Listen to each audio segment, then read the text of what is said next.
In an age where our every move and social media post or comment is under constant scrutiny, cancel culture emerged, sparking fierce debate about accountability and censorship. Today, we dive into this polarizing phenomenon shaping our digital lives to ask, is it a tool for justice or a weapon of fear? I'm Anelise Borges, and this is The Stream.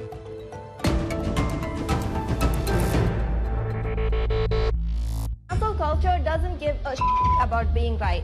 Cancel culture is just about taking people down. Look at Johnny Depp, look at Amber Heard. Did people care about getting the whole story? They didn't. It was just cancel culture being vindictive. We're being so entitled right now. Cancel culture is the reason we have the Me Too movement. Cancel culture is the reason women can finally speak up. Cancel culture is the reason we finally get justice. Cancel culture is one of the best things that happened to your life and you don't even know it. Cancel culture is definitely more than just a buzzword. It's a battleground for ethics, free speech, and power dynamics. For some, it's a vital way to hold people accountable, especially those in a position of power. For others, it's a form of mob justice that silences voices and stifles debate. To help us go through the concept and the implications around it, we have joining us today Verashni Pillay, founder of news startup explain.co.za and former editor-in-chief of the Mail and Guardian and HuffPost South Africa. Shakuntala Banaji, program director for the Masters in Media Communication and Development at the London School of Economics, and Christina Brown and Shahem Mclaurin, co-hosts of the Uncancel Culture podcast. Thank you all so much for your time. Thank you for being part of the discussion today. Christina and Shahem, I would like to start with you. We decided to do this show because as we observe the internet here on the stream, it feels like there's no escaping cancel culture as a concept, but as a concept that has evolved over the years and it has different meaning to different people. Can I get you to first define what cancel culture actually is? Of course. I think when we talk about cancel culture, we are specifically referring to carcerality or the idea that people deserve to be punished when they do things that we don't like or that we deem to be socially unacceptable. And when we talk about cancel culture, we're just using language that is accessible to more people. The reality is that there is no such thing as cancel culture. Cancel culture is just basically carcerality in its most accessible format. It is a way for people to often incite mobs to take down people who they don't like. It is often a lot of language, a lot of rhetoric that is weaponized. And part of what Christina and I are attempting to do with our podcast is to take back the legitimacy of accountability and what that means. Because when we water down the legitimacy of accountability and we weaponize it against people we just don't like, or we try to disappear people or participate in carcerality or trying to punish people, belittle people, have them disappeared when we dislike them, we kind of take away from what is cancelable things or things that should be treated seriously. Like we've all seen on a very public stage someone do what is very clearly a Nazi salute. But when we are watering down what it means to be held accountable, that can result in that not being taken as seriously as it should be. It is alarming and we should be alarmed. But when we are all participating in carcerality and constantly beating up on each other on the internet, it kind of takes away from where our eyes should be. So what we're trying to do is kind of challenge that on its face. It waters down the power of the users. Christina, do you have anything to add to that definition? I think that was perfect. I'd add that I think a lot of people, this is something that Shahem and I also discussed, is that they conflate cancel culture with it being outrage culture, because so much of both of us being on the receiving end of moments where we've been canceled and people want to allegedly hold us accountable, it's been based off of outrage and people weaponizing things like Shahem said, being really carceral, not taking our apologies or anyone's accountability into account. And then it begs the question, well, what is the point of this? I think cancel culture started out as something that was an attempt to bring harm to the forefront because there's so many different types of people and isms and phobias that harm a lot of communities and groups, and having social media where anyone can really share how they're feeling and their experiences brought that to the surface. And I think that we haven't yet as a culture undone the carcerality that she was talking about, and we've been indoctrinated with that. So we want accountability, but what does that look like? And what does that look like with parasocial relationships where we're not in community with the people that we see online and have their handles? That's not the same as sharing community and a space where you can hold each other accountable in real life, break bread with people, and touch the human being that you're trying to cancel. So I think now we're in a stage, which is why Shahem and I started our podcast, where after years of being visible online and having multiple situations where we've been doxxed or our jobs have been called, I've lost a job from this personally, we want to bring the nuance to, okay, if we want an actual accountability, what does that look like without outrage? Absolutely. How effective that accountability with just the outrage actually is. Shakuntala, you wrote about cancel culture back in 2021. And one of the things that you said is that the media were getting it all wrong. Can you help us get it right? Yeah, I mean, I want to first say that I very much agree with what my colleagues have just said. I think Shahem and Christina are trying to do something which we really need to do within communities, which is to be more compassionate with each other so that people can actually learn and find out who is on our side and understand historically who is in power and using their power against us.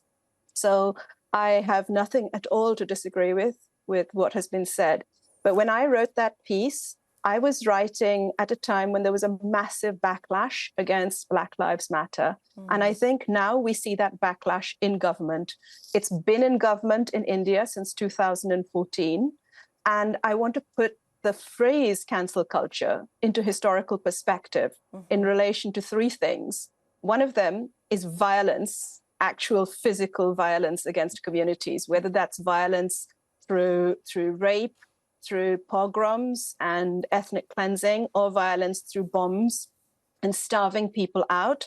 That is a definitive way of telling people you cannot speak. The second one is that historically marginalized communities have and should always have some means of speaking back to the powers that oppress them. And boycotts, cultural and social boycotts, have historically worked in places like South Africa against apartheid, and in cases where particular companies are being extremely egregious in how they treat local communities. Boycotts have been very effective.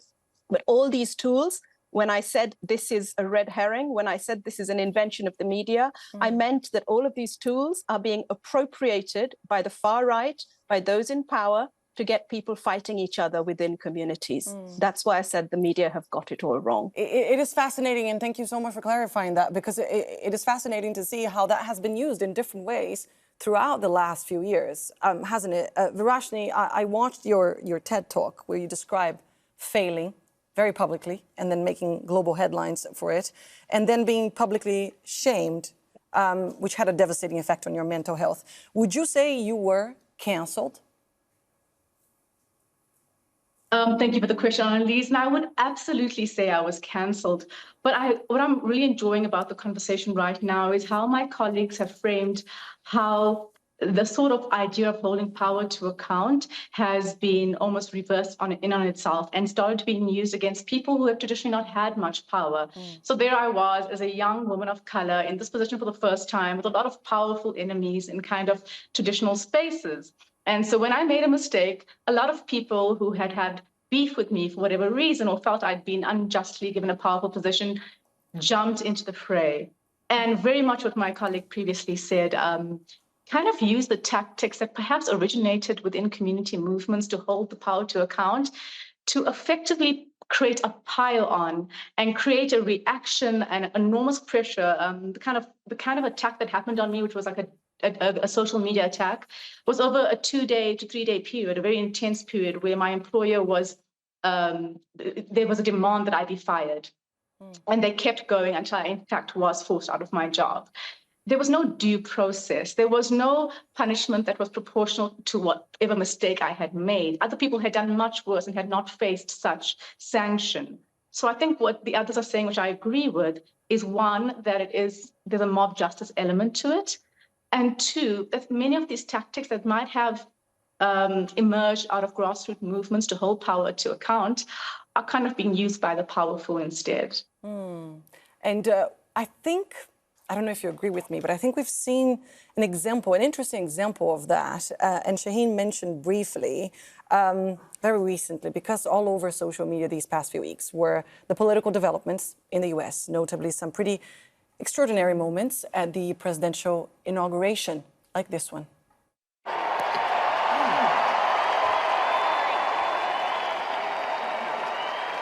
heart goes out to you. Elon Musk's gestures, not his words, ignited a furious debate online, with many people ultimately wondering how some of the powerful continue to get away with so much. Shahem, what did you make of the debate that happened online and what it tells us about social media and about the society we're living in?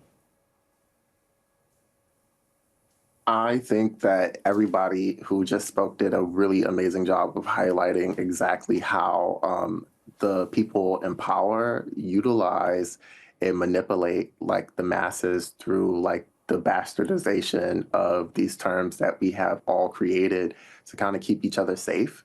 Like people who are typically pushed to the margins of society, when we create language and come up with these tools to effectively call out the people who oppress us or who are in power, they in turn flip it on our heads and force us to use these tools against each other. And once we do that, we can water down what these things actually mean. And when it's time to actually hold someone accountable, like Elon Musk, who is very clearly, again, doing a Nazi salute, what happens is that people can say, this is just cancel culture, which has historically, over the last few years, have been proven to be used in cases where it just does not apply or where it has been very carceral towards people who truly did not deserve it because of simple, smaller mistakes. And when you can create that illusion that anybody who is held to that fire is somehow being, put in a system or using these terms in an inaccurate way, it can kind of like minimize the impact of what they're doing. It's a manipulation tactic that happens on a mass scale, and we're witnessing this in real time. Christina, you're nodding your head. You agree with that? I agree with that wholeheartedly. I agree with what everyone is saying thus far. I'm really enjoying this conversation and that we've come to a place where we can discuss this. I want to touch on when we're looking at Elon Musk and what everyone else was saying about it being weaponized, the people in power weaponizing the tools that were from community to have accountability.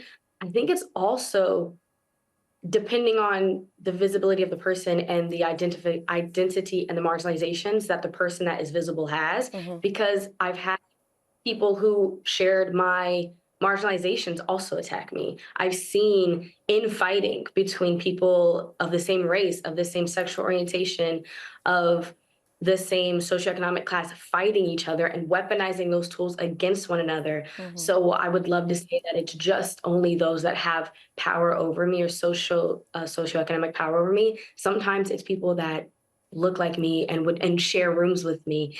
And back to what Shahem was saying about it minimizes the actual harm being done when you have someone like Elon Musk, who's a rich white man doing a salute.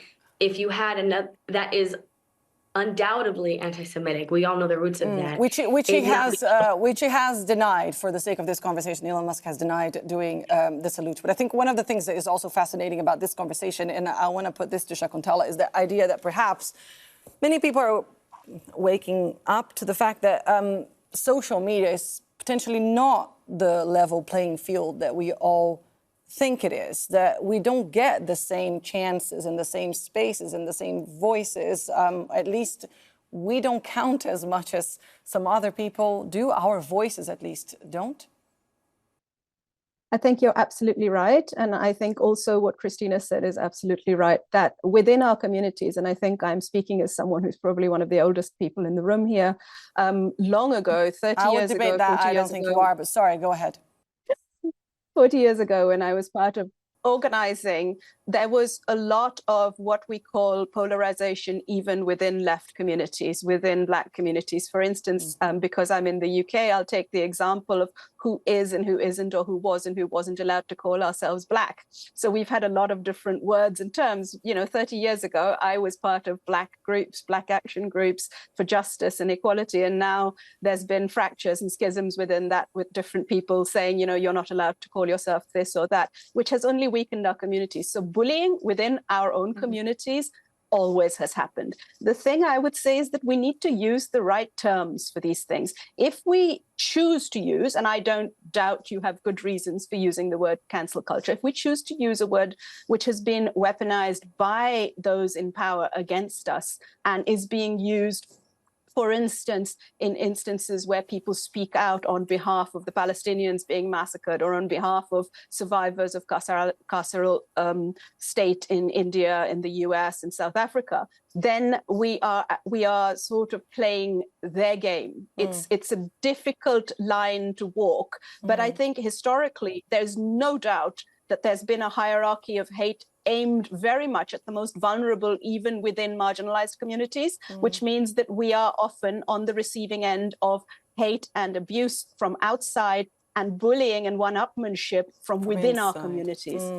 I mean, it's not new that the rich and the powerful, or at least let's just say the powerful, can use certain techniques and reverse things around to actually perpetuate the model that benefits them. I want to bring another element that we thought was a compelling argument in this conversation. Take a look.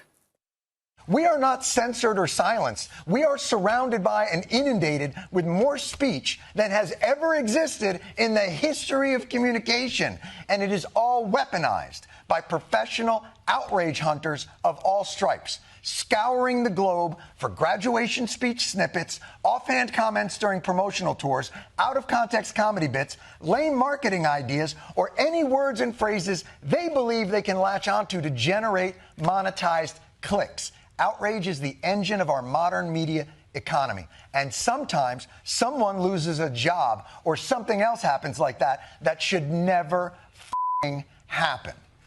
Verashni, your thoughts on this, on how outrage sells? Well, absolutely. I can't help but agree with that clip you played, because I do feel there is no due process to the way we go about getting this accountability at the moment. People have talked about cancel culture, about mob justice, but the fundamental idea around justice, as far back as civilization has held, is that there's due process, that you are innocent until proven guilty. The problem with online mobs and social media justice is that there isn't due process. And I think the clip you just played, I believe it was by a comedy host, I forget his name, makes the point that this isn't just happening in a vacuum. People aren't just, Jon Stewart, sorry. He isn't just naturally people aren't just naturally saying what comes to mind. They are being incentivized to be increasingly hostile, increasingly divisive, because the algorithms on various social media platforms reward that sort of speech. And to come back to my experience, I fell into that trap as an editor of a publication at the HuffPost, where I was under enormous pressure from my bosses. And this is the kind of news ecosystem we were living in. And it's the reason I created my own startup, because it's so toxic, but under enormous pressure to get more views, more clicks, more engagement. And the algorithm rewards you with being divisive. So I allowed a divisive comment piece up onto the website in service to this extremely toxic god of the internet. And obviously, everyone turned around. There was this enormous backlash, and I took the fall.